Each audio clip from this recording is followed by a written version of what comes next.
14th December Sunday. மனம் திரும்புதல். நீங்கள் மனம் திரும்பி ஒவ்வொருவரும் பாவ மன்னிப்புக்கென்று இயேசு கிறிஸ்துவின் நாமத்தினாலே ஞானஸ்தானம் பெற்றுக்கொள்ளுங்கள். அப்பொழுது பரிசுத்த ஆவியின் வரத்தை பெறுவீர்கள். அப்போஸ்தலர் நடவடிக்கைகள் 2:38. ஆமாங்க, கிறிஸ்தவர்களாகிய நாம ஒவ்வொருவரும் மனம் திரும்பணும்.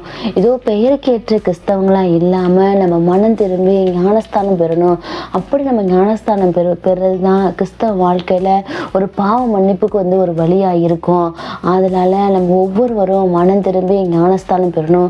அப்படி நம்ம ஞானஸ்தானம் பெறும்பொழுது தான் நமக்கு பரிசுத்த ஆவியின் வரம் கிடைக்கும். அதாவது பரிசுத்த ஆவியின் வரம் அப்படின்னு சொன்னா அபிஷேகம் கிடைக்கும். நமக்கு நிறைய அபிஷேகங்கள் இருக்கு. எல்லா அபிஷேகமுமே நம்ம ஞானஸ்தானம் முழுக்க ஞானஸ்தானம் எடுத்தாதான் அது கிடைக்கும். அதனால கிறிஸ்தவர்களாகிய நாம மனம் திரும்பி ஞானஸ்தானம் எப்பயுமே எடுக்கணும். அப்படி ஞானஸ்தானம் எடுக்கணும்னு சொல்லிட்டு பைபிள்லே வாக்குத்தத்தமா தேவன் சொல்லியிருக்கிறாரு. ஜெபம். கிருபையின் தேவனே, இன்று மனம் திரும்ப உதவும்.